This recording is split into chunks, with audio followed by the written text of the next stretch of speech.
Olá pessoal, tudo bem? Então nós fomos brindados aí com um comentário e uma sugestão do Kiko, do Dicionário do Investidor, dei uma conferida lá no canal dele, sobre esse novo ETF de Tesouro Selic. E, bem, ele já falou praticamente tudo no vídeo dele, vai ser um pouco difícil de eu encontrar alguma coisa diferente para falar, mas tem, até tem. E aí, pessoal, é o seguinte, vamos começar pelo começo, ETF. ETF. Então, ETF você pode colocar qualquer coisa lá dentro, né? E o que você fica no fim é uma cota de um fundo fechado, negociado em bolsa. Isso a gente tem que ter em mente. É claro que o ETF vai buscar replicar alguma coisa, e aí eu acho que a principal utilidade do ETF é justamente replicar coisas que são difíceis de fazer ou que a gente não tem acesso. Aí eu acho que é super válido. Agora, coisas que são fáceis de obter e que a gente tenha um fácil acesso, eu não vejo muito sentido no ETF. Isso seria a minha ideia geral inicial. Então, por exemplo, se a gente pegar, por exemplo, um ETF de ações, por exemplo, small caps, que são ações de empresas pequenas com grande potencial de crescimento e tal, acho uma coisa super legal, porque você teria que investir, sei lá, em 20, 30, 40 empresas diferentes e administrar uma carteira dessas, uma pessoa física só, que trabalha, enfim, não tem condições. Então você vai ter o ETF. ETF de índice Bovespa, ETF do S&P 500, essas coisas, também acho válidos. Você quer ter uma parcela do seu capital na média do mercado. Então você aloca ali, não vejo problema. Agora, ETF de renda fixa sempre foi uma coisa que eu tive muita dificuldade de entender, porque os ativos de renda fixa, em geral, eles não são tão difíceis assim de entender, nem de você obter. A não ser, por exemplo, que existisse, por exemplo, um ETF, por exemplo, só de títulos que não existem no Tesouro. Aí seria talvez interessante, né? Por exemplo, com o IPCA 60, mas ninguém teve essa ideia. De repente alguém faça isso, já que eu falei aqui, né? Mas vamos lá, pessoal. Então eu fui olhar, comecei aqui com a pesquisa do Google. É, ele quis trocar aqui a ordem, não, é LFT 11. LFT é a letra financeira do Tesouro, que é a sigla do Tesouro Selic. Tá? Aí a gente entra aqui e tem material do produto, eu acho que é aqui. Isso. Então é dessa empresa aqui, Investo, tá? Eles é que gerenciam o negócio. E aí, pessoal, olha só. Aí eu já começo a olhar aqui, ó. Nascida na universidade, é uma fintech. Então, pessoal, é uma fintech. É uma fintech, tá? Eu acho que essa informação você tem que refletir. Não é um ETF do Itaú, de um grande banco, maior da América Latina. Não, é uma fintech. Se a gente for olhar aqui, ó, 32 mil investidores, 200 milhões de reais sob gestão e 16 ETFs, eu vou perguntar para vocês. 200 milhões de reais num fundo imobiliário. Esse fundo é grande ou é pequeno? É pequeno, tá? Hoje os fundos imobiliários aí é fácil encontrar fundo imobiliário com patrimônio de mais de 1 bilhão de reais e que bom que está sendo assim.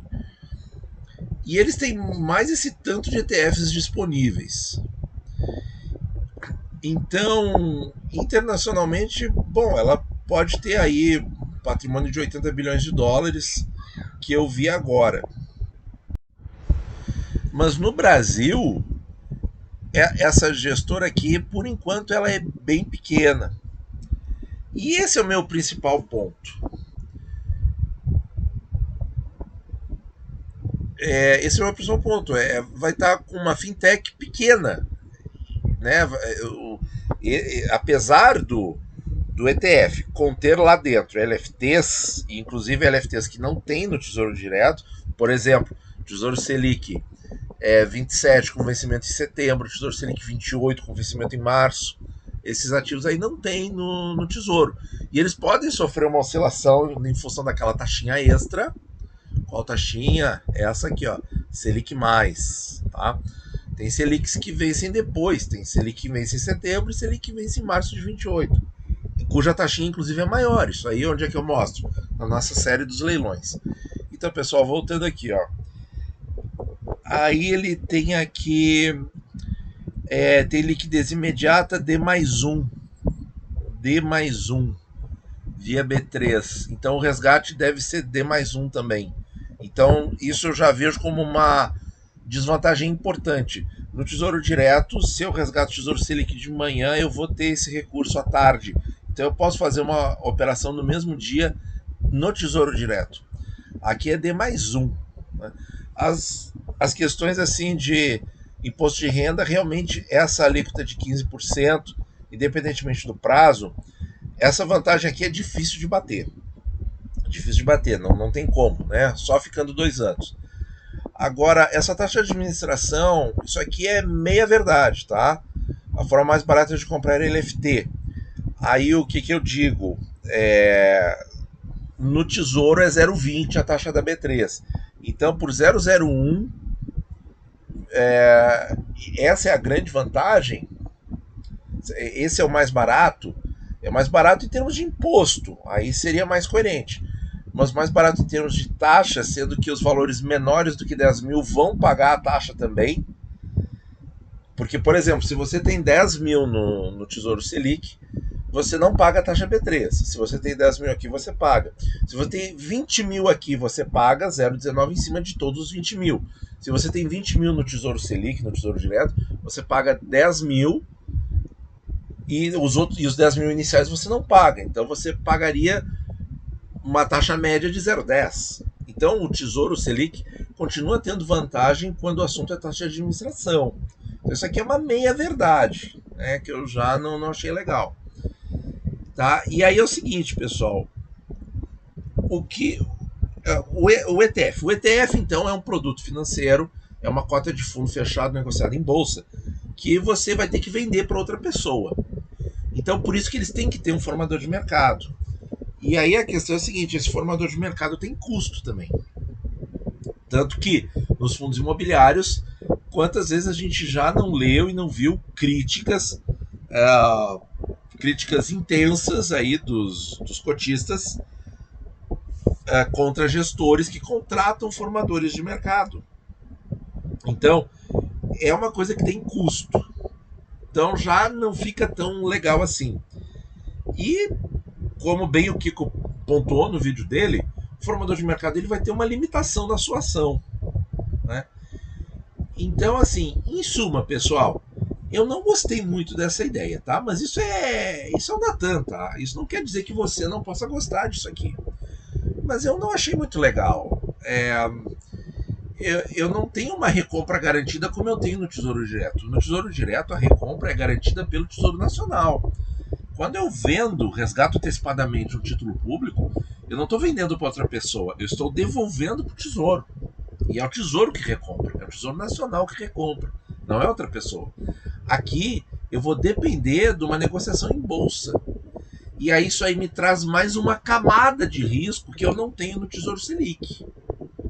Para quê? Para ter um ganho de taxa muito pequeno, duvidoso, e para ter aí sim uma redução de alíquota de R, que é interessante. Aí cada investidor vai ter que pesar, né? Mas sem querer fazer recomendação ou desrecomendação, Natan, eu não achei interessante isso aqui. É administrado por uma fintech que é pequena no Brasil, como tá mostrado aqui, ó, são 200 milhões, e ainda em 16 ETFs. Ou seja, é muito ETF para pouco milhão. É muito ETF para pouco milhão, pessoal. Você sabe que 200 milhões, na escala aí do que os gestores gerenciam, você sabe que é um patrimônio pequeno. E, enfim, tá aqui os argumentos deles. Né? Você não tem a liquidez de manhã, como a gente tem no Tesouro Direto. mas paga menos imposto de renda.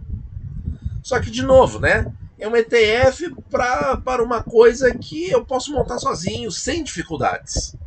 Eu posso montar uma carteira, por exemplo, semelhante à do ETF IMAB 11 do Itaú? Posso, mas é complicadinho, porque aí eu vou ter que alocar nas proporções dos títulos disponíveis no Tesouro Direto para simular a duration da carteira do IMAB do Itaú. Quer dizer, eu fiz isso na época, vários vídeos para mostrar essa metodologia que é bem xaropinha e tal. Você tem que se dedicar ali um tempo e tal, mas dá para fazer. O ETF de small caps eu não vou fazer, eu não vou investir em 20, 30, 40 empresas. Aí eu compro o ETF. Agora, um ETF de Tesouro Selic, não vejo muita utilidade. Mas ele tem ali o benefício do imposto de renda.